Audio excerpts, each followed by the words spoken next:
कम है। हम करने क्या जा रहे हैं कि हम दो मुद्दों को इस सत्र में एक साथ ले रहे हैं।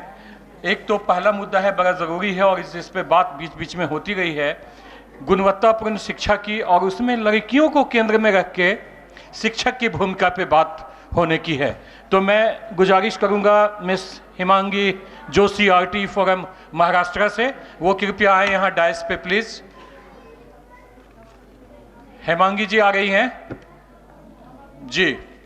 साथ में मैं गुजारिश करूंगा स्कूल डेवलपमेंट प्लान पे बात करने के लिए और फिनेंसिंग, यानी जो विद्यालय विकास योजना है और उसके लिए जो बजट की आवश्यकता है स्कूली शिक्षा के लिए, प्लीज आए हेमांगी जी। और उस पर बात करने के लिए doctor Sukanya Bose NIP FP से प्लीज आए। मैं उनसे मिला हूं यहाँ। डॉक्टर सुकन्या बोस प्लीज आए। डॉक्टर अजय चौबे नीपा से, डॉक्टर अजय चौबे प्लीज आए, इसमें शामिल हो। इस सत्र की 2-3 शर्तें हैं, अच्छी नहीं लगती बात करते हुए, चूंकि ऐसे भी समय भाग रहा है और ज़रूरी है इस पे बात करने का। हेमांगी जोशी से बात शुरू करेंगी क्वालिटी एजुकेशन को लेके और उसमें शिक्षकों के जो रोल हैं उसको लेके। साथ में और जो सत्र जैसे पहले चला कि आपके वॉइस यहाँ रिकॉर्ड होंगे तो आप अपनी बात कहेंगे, हेमांगी जी उसको करेंगी, और डॉक्टर सुकन्या बोस और अजय चौबे जी स्कूल डेवलपमेंट प्लान पे सपोर्ट करेंगे। ओवर टू यू हेमांगी जी। में 2 बड़े विषय आए हैं, दर्जा गुणवत्तापूर्ण शिक्षा और शिक्षकों की भूमिका, और वो भी हाँ एक और। अच्छा, ये समय को देखते हुए एक बात और की गई है, इसमें तीसरा मुद्दा भी जो बड़ा ज़रूरी है, उसमें भी जो लोग, मैं चाहूँगा कि वो भी डायस पे आ ही जाएं और यहाँ से बात हो। और वो बड़ा ज़रूरी है जब आप देख रहे होते हैं कि 1.5 लाख स्कूल बंद हो रहे होते हैं और सुरक्षा को लेके, स्पेशली लड़कियों की शिक्षा को लेके बहुत सारा ड्रॉप आउट हो रहा है, तो एक ज्वलंत मुद्दा है increasing out of school and drop out children. तो ये इस मुद्दे पे बात करने के लिए, जबकि स्कूल से बाहर हो रहे हैं बच्चों को रोकना बड़ा जरूरी है, मैं गुजारिश करूंगा क्राइस्ट से डॉक्टर कोमल गनोत्रा जी को, कृपया वो यहाँ पोडियम पे आए। मिस रितु मेहरा अभी नहीं है, और ये मुजाहिद ठीक, डॉक्टर कोमल गनोत्रा जी क्राइस्ट से प्लीज आए, शामिल हो। और mister Mujahid Nafees RT forum Gujarat से प्लीज आए डैश पे। And now over to you. I am sorry in between.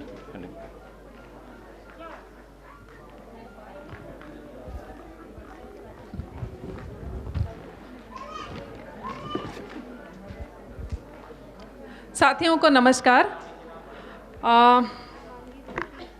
इसमें 2 बड़े मुद्दे हैं। एक तो गुणवत्ता को लेकर है, गुणवत्तापूर्ण शिक्षा कैसे हो, और शिक्षकों की भूमिका क्या हो, खास तौर पे लड़कियों की शिक्षा को मद्देनज़र रख के शिक्षक क्या भूमिका ले सकते हैं, शिक्षक की क्या भूमिका हो सकती है।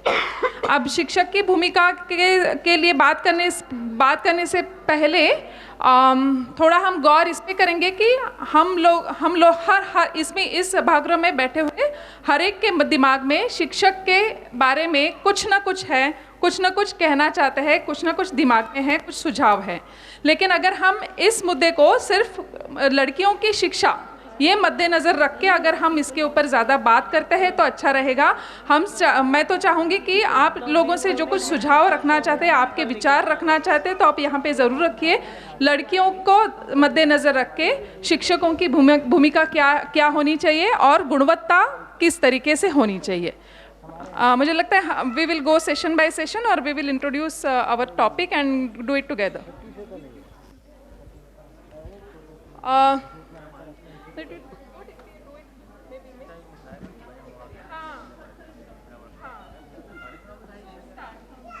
देखिए, हम चाहते हैं कि अभी 3 सेशन एक साथ हो गए हैं, तो तीनों सेशंस के बारे में हम जब सोचते हैं तो सोच सिर्फ एक दिशा से, एक विषय के ऊपर नहीं होती। हम दूसरा विषय भी लाते हैं, तीसरा विषय भी लाते हैं अपने सोच में।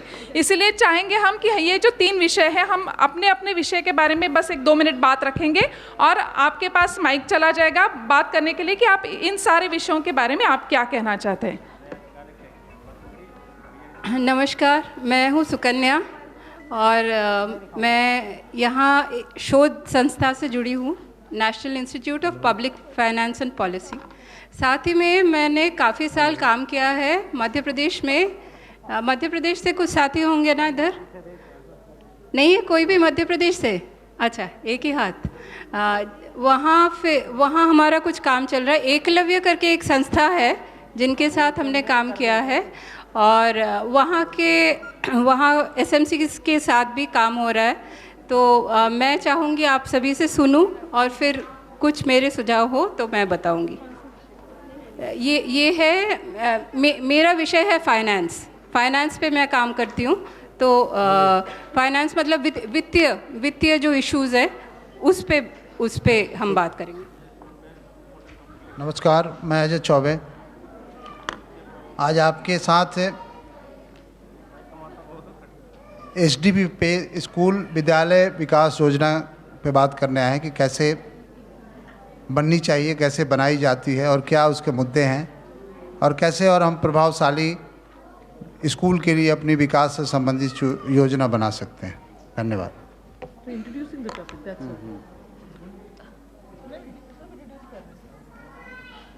नमस्कार, मेरा नाम कोमल गनोत्रा है। मैं क्राय नाम की एक संस्था के साथ काम करती हूँ जो कि बहुत सारे गांवों में और स्लम्स में स्कूलों के साथ और गांव कॉलों के साथ काम करते हैं। बेसिकली मैं इस मुद्दे पे बात करने वाली हूँ कि जो ड्रॉप आउट है आज की स्थिति में, और जो आउट ऑफ स्कूल बच्चे हैं, बच्चे जो स्कूल नहीं जा रहे, उनकी इतनी बड़ी संख्या क्यों है, और किस तरह के स्टेप्स सरकार को लेने चाहिए जो सरकार नहीं ले रही, और हम एक एसएमसी की तरह क्या कर सकते हैं इसके लिए। मैं मुजाहिद नफीस हूँ, गुजरात में आरटी फोरम के साथ काम करता हूँ, और मेरा भी कोमल जी के साथ ही वही सब्जेक्ट है कि किस तरह से बच्चों की ड्रॉप आउट की संख्या जो बढ़ रही है और उसके लिए सरकार को कौन से कदम उठाने चाहिए और वो वहाँ पर क्या कमी है, उसके ऊपर हम लोग अपनी रोशनी डालें।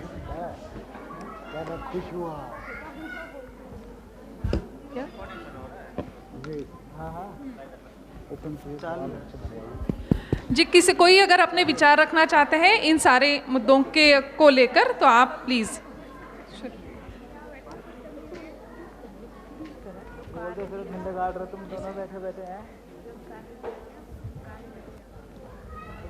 मतलब गुणवत्तापूर्वक शिक्षा के लिए तो गुणवत्तापूर्वक शिक्षा के लिए तो मुझे आवश्यक है टीचरों का।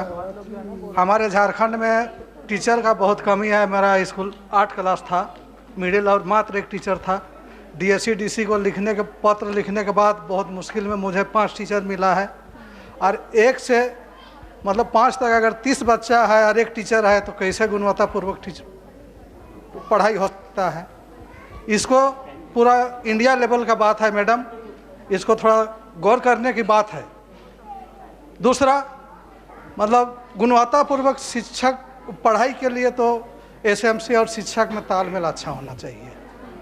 जब तक संबंध अच्छा नहीं होता है टीचर और एसएमसी में तो गुणवत्तापूर्वक शिक्षक नहीं हो सकता है। बिल्कुल बिल्कुल सही बात है। कितने शिक्षक होने चाहिए, आप क्या जानते हैं कि पहले मेरा स्कूल मिडिल स्कूल है मैडम, 11 यूनिट था। जब हम लोग पढ़ रहे थे तो 11 यूनिट था, तो वहाँ का बच्चा पढ़ लिख के बहुत अफसर भी बने, बहुत अच्छा नौकरी भी कर रहे हैं, चार्टर अकाउंट भी बने हुए हैं, दरोगा भी बने हुए हैं। और जब से टीचर का कमी है स्कूल खत्म हो गया। मिनिमम कितना होना चाहिए आप जानते हैं कितना होना चाहिए? 8 क्लास है तो 8 क्लास में 8 टीचर तो एकदम होना ही चाहिए। अलावे मिडिल स्कूल में एक स्टोनो होना चाहिए। लिखा पढ़े के लिए एक स्टोनो अति आवश्यक है। ये ऑल इंडिया लेवल का विषय है मैडम। हाँ, मेरा एक बालिका शिक्षा को लेके कि ज़्यादातर बच्चियाँ की पढ़ाई है वो 5वीं के बाद या 8वीं के बाद में ड्रॉप आउट होके घर बैठ जाती हैं, छोड़ देती हैं अपनी शिक्षा को। तो एक तो जिस गांव में अगर 5वीं तक स्कूल है वहाँ से 3 किलोमीटर या 5 किलोमीटर की दूरी पर दूसरे जो स्कूल हैं, मैं धौलपुर में अभी मैं धौलपुर की बात कर रही हूँ राजस्थान की, तो वहाँ बच्चियाँ 5वीं के बाद में पढ़ाई छोड़ देती, क्योंकि गांव से 3 किलोमीटर या 4 या 5 किलोमीटर की दूरी पे दूसरा जो स्कूल है ना, वहाँ वही साथ छेड़छाड़ की वजह से बहुत सारी समस्याएं जो उनकी वजह से। तो एक तो ये स्कूल का वो है कि जहाँ प्राइमरी है वहाँ कम से कम अपर प्राइमरी हो, और जहाँ अपर प्राइमरी है वहाँ सेकेंडरी तक तो होना ही चाहिए। दूसरा ये है कि कहीं बच्चियाँ आगे तक जाती भी हैं और वो उनके गांव से 5 किलोमीटर या 4 किलोमीटर की दूरी तक आ रही हैं, वो साइकिल से या पैदल भी, तो जब वो लेट पहुंचती हैं ना तो टीचर गेट बंद कर लेते हैं और उनको वापस घर भेज देते हैं। जब उसमें एक बार धौलपुर के कुछ एसएमसी सदस्यों ने मीडिया को बुला के ये ऑब्जेक्शन भी किया कि जब टीचर लेट आते हैं तब तो उनसे कोई कुछ नहीं कहता, और बच्चियां लेट आती हैं तो उसमें वो बच्चियों को वापस गांव भेज देते हैं। तो इस पर काफ़ी एक्शन भी हुआ, लेकिन ये एक जगह की बात नहीं है। प्रयत्न जहाँ काम कर रही है ऐसा 1-2 स्कूलों में हुआ, लेकिन पूरे और भी ज़िले की बात करें, मुझे लग रहा है और भी अपने डिस्ट्रिक्ट हैं उनमें भी ऐसा हो ही रहा होगा, है ना। दूसरा ये है कि सर जैसे कह रहे थे कि ग्राम विकास योजना, स्कूल विकास योजना की बात करें, स्कूल विकास योजना हमने देखी है तो सिर्फ टीचरों के रजिस्टर में बनी हुई देखी है। अगर हमने उनसे बात की है कि सर आपके यहाँ कोई स्कूल विकास योजना बनी हुई है, तो उन्होंने रजिस्टर खोल के दिखा दिया है कि मैम ये स्कूल विकास योजना है। उसमें उनकी वही है कि एसएमसी की नियमित बैठक ये ज़्यादातर है ना, लेकिन जो मुद्दे हैं बच्चों की शिक्षा को लेके, शिक्षा की क्वालिटी को लेके, उसमें ऐसा उनका कुछ नहीं है। तो हमारा तो एक यही सुझाव है कि कम से कम जो स्कूल विकास योजना वो एक फ्लैक्स में बने, एसएमसी सदस्यों की उसमें भागीदारी हो और कम्युनिटी के कुछ लोग सक्रिय लोग हों, उनकी भी हो, जो भी अपने स्टेक होल्डर है, चाहे पीआरआई है, चाहे आंगनबाड़ी है, चाहे एसएमसी है, चाहे सभी लोग बच्चों से ही जुड़े हुए हैं, और वो एक फ्लैक्स में बने और कम से कम हर स्कूल में डिस्प्ले हो, ना कि वो रजिस्टर में हो। ऐसा कुछ है, हर बैठक में उसका एसएमसी बैठक में फॉलोअप होना चाहिए कि हम स्कूल विकास योजना में हमने क्या किया है, क्या नहीं किया है। मैं हिमाचल से हूँ और मैं बात रखना चाहता हूँ एसडीपी पे, क्वालिटी, तीनों मुद्दों पे बात रखूंगा। आप एसएम क्या? मैं चेयरमैन हूँ, एसएमसी चेयरमैन हूँ, पिछले 8वां साल 7 साल से लगातार हूँ। और मैं क्वालिटी एजुकेशन के ऊपर पहले बात करना चाहता हूँ। जब तक हमारी एलिमेंट्री एजुकेशन स्ट्रेंथनिंग नहीं होगी तब तक हम क्वालिटी एजुकेशन की बात नहीं कर सकते। हमें प्राइमरी स्कूल्स में प्रॉपर टीचर देने पड़ेंगे, फर्स्ट क्लास से लेकर 5th क्लास तक, क्योंकि वहाँ एक टीचर 5 क्लासेस को संभाल रहा है। तब तक हम क्वालिटी एजुकेशन की बात नहीं कर सकते। दूसरा, जो एसडीपी की बात कर रहे हैं, जब तक एसडीपी प्रॉपर नहीं बनेगा तो मैं चाहूँगा ये तीनों मुद्दे हमारे फेल हो जाएंगे। एसडीपी सही ढंग से होगा, हमारी क्वालिटी एजुकेशन भी आएगी, ड्रॉप आउट भी रुकेगा और एसएमसी की इन्वॉल्वमेंट भी सही ढंग से हो पाएगी। इसके लिए जब ट्रेनिंग्स होती हैं तो एसडीपी का जो सब्जेक्ट है उसको बहुत सा सीमित सा रखा जाता है और उस तरह से ट्रेनिंग नहीं होती। जितने आप यहाँ जितने एसएमसी के मेंबर्स हैं, चेयरमैन जो भी हैं, आप पूछ लें किसको एसडीपी बनाना आता है। मुझे लगता है किसी की इन्वॉल्वमेंट नहीं होगी, एसडीपी का पता भी नहीं होगा विद्यालय विकास योजना कितने लोगों ने बनाई होगी। अगर सही ढंग से विद्यालय विकास योजना बनेगी, ये तीनों मुद्दे मुझे लगता है ये हमारे सॉल्व हो जाएंगे। Thank you. मेरा नाम महेंद्र कुमार सिंह है और मैं झारखंड से हूँ। मैं ये बतलाना चाह रहा हूँ कि जो एसएमसी मेंबर्स हैं उनको सही बात, ये एसडीपी जो बनना है चाहे बनाना है, उनके बारे में उनको पता नहीं है। उनको लगातार एक तो ट्रेनिंग होना चाहिए, दूसरा चीज़ कि अगर एसडीपी जो बनता है उसको फ्लॉप होना चाहिए। सरकार, शिक्षक जितना पैसा खर्च कर रहे हैं स्कूल में, मध्याह्न भोजन में, चाहे पढ़ाई से रिलेटेड, उसका एक सोशल ऑडिट होना चाहिए। उसमें पार्टिसिपेंट्स के रूप में जो बाल संसद के बच्चे होते हैं उनको पार्टिसिपेट करना ज़रूरी है, और जो एसएमसी के लोग हैं उनको भी उसमें जोड़ने की ज़रूरत है। और जो जितने पदाधिकारी हैं जैसे स्कूल से संबंधित, उनको भी इस सोशल ऑडिट के रूप में, एक मुहिम के रूप में सारी बातों को बतलाना ज़रूरी है कि 30 बच्चे में एक टीचर होना चाहिए।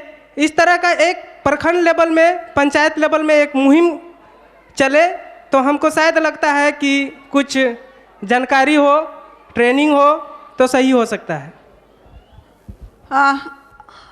अलवर से क्वालिटी एजुकेशन की हम बात कर, क्वालिटी एजुकेशन की जब बात करते हैं तो क्वालिटी एजुकेशन में हमने जो करते करते जो हमने देखा है वो देखा है कि एक तो मल्टीग्रेड जो एजुकेशन वहाँ लागू होती है कि कई कक्षाएं एक ही क्लास में बैठकर वो पढ़ाते हैं टीचर, तो उसमें क्वालिटी एजुकेशन संभव नहीं होता है। दूसरा, जो हम पीटीआर की जो बात करते हैं कि पीटीआर के अनुसार बच्चे एक ही क्लास में अगर 70 बच्चे हैं या 90 बच्चे हैं, उन 90 को एक ही टीचर पढ़ाता है, तब भी वो क्वालिटी एजुकेशन चाह कर भी नहीं दे पाते हैं।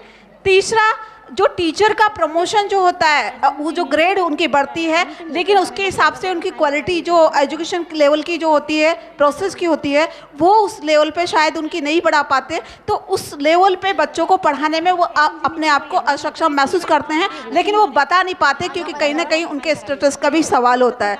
चौथा जो हमने देखा है कि उनकी जो ट्रेनिंग्स होती है टीचर्स की भी, वो ट्रेनिंग्स टीचर की टीचर पाते हैं, अदर से रिसोर्स जो पर्सन्स होते हैं बाहर के मतलब दूसरे व्यक्ति जो उनको उनके सब्जेक्ट को या उनकी चीज़ों को और बढ़ा सकते हैं, उसके बजाय टीचर ही टीचर की ट्रेनिंग करवाते हैं। तो ऐसी स्थिति में वो उनकी जो इंटरेस्टिंग टीचिंग जो कहेंगे वो उनकी नहीं बन पाती, इस वजह से क्वालिटी एजुकेशन इफेक्ट करती है। तो ये सारी चीज़ें, और वहाँ पे जो भौतिक व्यवस्थाएं हैं, इंफ्रास्ट्रक्चर जो सारी व्यवस्थाएं हैं, उनके रूम्स वगैरह हैं, वो भी उस क्वालिटी एजुकेशन इफेक्ट करती है। और जो बच्चे जिस तरीके की नीड रखते हैं, जैसे हम कहते हैं कि जिसको हम विशेष आवश्यकता वाले बच्चे कह रहे हैं, CWSN बच्चे कह रहे हैं, उनके लिए अलग से कोई टीचर की व्यवस्था वहाँ पे नहीं होते, इसलिए भी वो बच्चे वहाँ से ड्रॉप हो जाते हैं। उनकी एजुकेशन क्वालिटी क्या, एजुकेशन भी संभव नहीं हो पाती है। या कोई NGO से जुड़ी है? मैं NGO से जुड़ी हूँ। इसीलिए इतनी बातें करी आप। नहीं, मैं करती भी हूँ काम इन सब मुद्दों पे। बातें मतलब जो जानकारी वाली बातें, इतने सारे इश्यूज पता रहना, वो मुझे अचरज हो रहा था कि SMC मेंबर इतने सारे इश्यूज को कैसे जान रहे। ये सारी चीज़ें हैं। और जो बच्चे ड्रॉप आउट होते हैं, उन ड्रॉप आउट में कहीं ना कहीं टीचर, हम मानते हैं कि टीचर पूरा एक्सपर्ट है, लेकिन हमने अंदरूनी टीचर के अंदर से देखा है कहीं ना कहीं सोसाइटी उनको इफेक्ट करती है कि ये बच्चा नहीं पढ़ सकता या ये लड़की नहीं पढ़ सकती। तो अंदर से, उनके अंदर से भी ये चीज़ें निकालना बहुत इम्पोर्टेंट कि ये बच्ची पढ़ सकती है, इसकी नीड है। जैसे हमने अभी थोड़े दिन पहले ही एक उदाहरण देखा कि एक बच्ची जिसने बचपन में कहीं से एक एक दो दो रुपए कहीं से निकाल के, और थोड़ा सा आदत हो गई थी चीज़ खाने की, और जब स्कूल को पता लगा तो उन्होंने कम से कम 500 बच्चों के सामने उसको बहिष्कृत किया कि ये चोर है, और उस बच्चे को अपमानित किया। वो उसके साथ वायलेंस था, हिंसा थी, और उसको हमने पकड़ा और SMC को बताया कि आपके स्कूल में इस तरीके के मुद्दे जो आपको नहीं पता लगते वो आपको पता करनी चाहिए और इस पर काम करना चाहिए। तो ऐसे मुद्दों पे हम उनको, SMC को continue motivation, awareness, knowledge improve करने का काम हम करते हैं। और सजेशन बॉक्स पे भी हमने कमांड किया है कि इसकी चाबी, मुद्दे रख दीजिए, थोड़े सारे मुद्दे इसकी चाबी टीचर के पास ना होके सजेशन बॉक्स के, इसकी चाबी SMC के पास रखी जाए, ताकि बच्चे के मुद्दे सबके सामने आए और सबके सामने उसका शॉर्ट आउट हो। वो तरीके की चीज़ें हमने देखा। ये बहन कुछ कहना चाहती थी, आप बताइए। SMC की मीटिंग हर महीना नहीं होती है, 2-4 महीना बाद होती है, घर घर साइन कराते हैं, और हर महीना होवे तो गुणवत्ता पूर्वक शिक्षा मिल सकती है।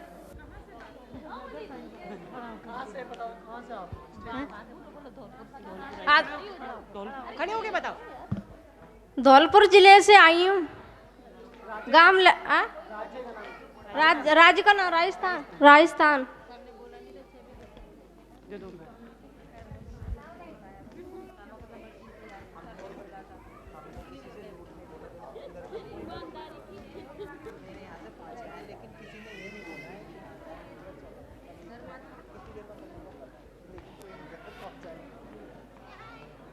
और कोई बात रखना चाहता है अपनी?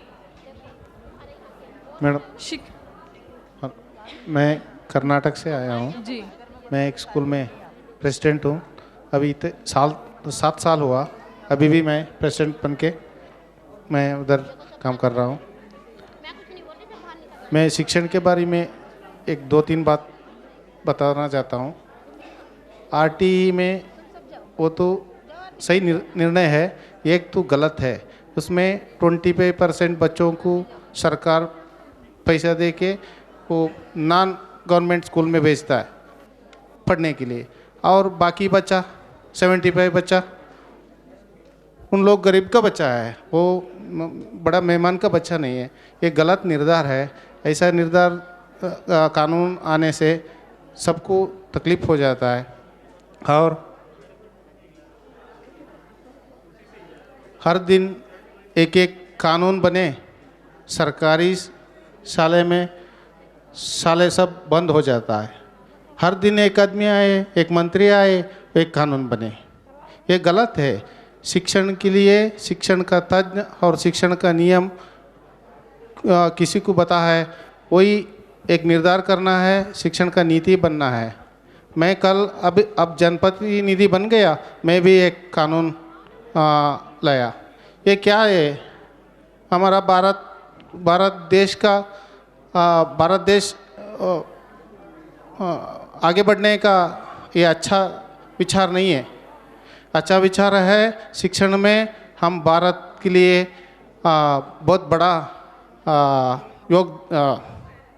आदमी बने, भारत को हम आगे लेके जाए, ऐसा शिक्षण चाहिए। ये तो क्या हो रहा है, हम सब कानून आप लाता है वो सरकारी शाले में, वो खासगी शाले को कानून भी नहीं, कुछ भी नहीं। यही है मेरा वादा, इसलिए आपको मेरे को धन्यवाद। यहाँ पे कुछ शिक्षक मौजूद है, इस सभागृह में शिक्षक भी मौजूद है, हम उनसे कुछ बातें सुनना चाहेंगे।